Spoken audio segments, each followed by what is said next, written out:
తిరుపతి జిల్లా చంద్రగిరి నియోజకవర్గం పాకాల మండలం ఊట్లవారిపల్లి సమీపంలో ఆనందగిరిపై వెలిసిన శ్రీ వల్లి దేవసేన సమేత సుబ్రహ్మణ్యేశ్వర స్వామి 78వ ఆడి కృత్తిక బ్రహ్మోత్సవాలు ఘనంగా ప్రారంభమయ్యాయి.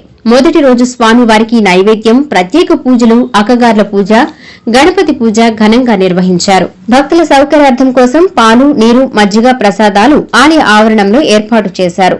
దేవస్థానం ఆధ్వర్యంలో 5 రోజుల పాటు భక్తులకు అన్నదాన కార్యక్రమం ఆలయ ఈవో యువరాణి, ఆలయ committee chairman Chandrasekhar Naidu, committee సభ్యులు, చంద్రగిరి ఎమ్మెల్యే పులివర్తి నాని ఆధ్వర్యంలో నిర్వహిస్తున్నారు.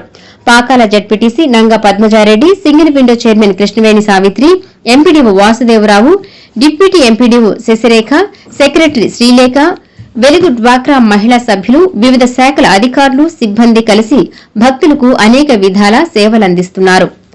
ఎస్వీబీసీ ఛానల్ బృందం ఆలయ విశిష్టత గురించి లైవ్ కార్యక్రమంలో ప్రజలకు, భక్తులకు తెలియజేశారు. వీరికి ఆలయ తరపున సన్మానం చేసి తీర్థ ప్రసాదాలు అందజేశారు.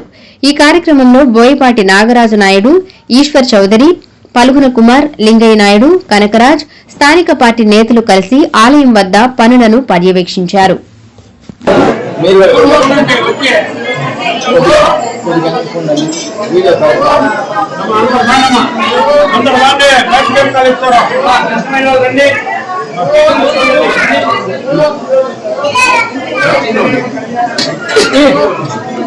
బయట చేర్చాలి ఇస్తారు చూడండి, బయట చేర్చాలి.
Asal.